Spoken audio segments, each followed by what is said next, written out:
Hello, and thank you for joining me today. I hope you and your family are well and keeping safe during these really testing times.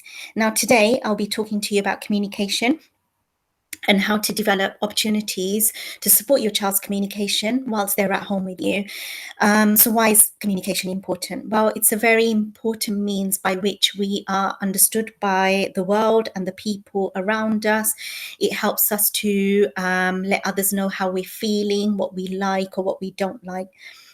Communication can be verbal, where we're using language to express, for example, how we're feeling, or it can be non-verbal, so the use of body language or gestures. Okay. Now, we know that for some of our children, communication is a very, very difficult thing to do, and in turn can cause a lot of anxiety and frustration. So, for example, they might not have the means of telling you how they're feeling or expressing what they like or don't like or what they want or need. Okay, so these skills have to be actively taught to our children in order for them to be understood by those around them. Okay, so how do we do that? Well, at Ranala, we use communication tools, and one of the communication tools we use is the use of objects of reference. Now, these are simple everyday objects to really, really represent something quite specific. So, for example, we might use a spiky ball in order to communicate to the child that it's time for their the sensory room, for their calming down time. Or we might use a spoon in order to communicate to the child that it's lunchtime.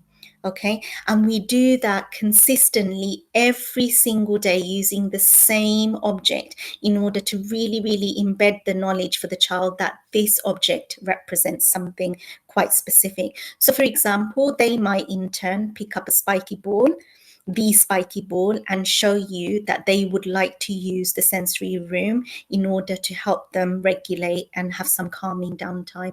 Or they might pick up a spoon in order to communicate to you that they're hungry, okay, and they would like a snack. Okay, so how could you incorporate this strategy at home? Well, it can be done really, really easily using simple everyday objects found in the home environment. So you would have established some sort of routine and structure in the home. And for example, if your child really enjoys sitting on a particular cushion whilst watching TV, you might use that cushion in order to communicate to the child every single day that this means TV time or relaxation time. Same, in the same way, you might like to use a specific plate that the child uses during meal times over and over again in order to really embed the knowledge that this plate represents meal time. Okay. As I said before, please, please keep the objects the same. The use of the same objects in order to communicate something very, very specific. Please do not change the objects because that will only confuse the child. Okay. Another communication tool we use is called a communication jar or a request jar. Okay, and these are simply see-through containers or see-through jars where we put a motivating object. So it's an object that your child really, really enjoys using. And we put it inside. The child can see the motivating object, and we keep it out of their reach but in their eye line. And the idea is that if they want the motivating object, they are to communicate using any means that they can. So, for example, vocalization or pointing or some sort of gesture. And it's also important that we honor this communication by providing them with an opportunity to use the motivating object when they do so, when they are communicating. It's simply a way for them to motivate them to use that communication means over and over again. Okay, so these are the two communication tools we use. Have a go, see if you can adopt them at home.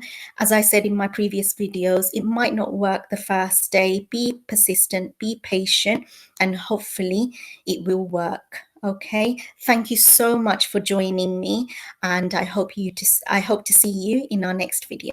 Bye bye.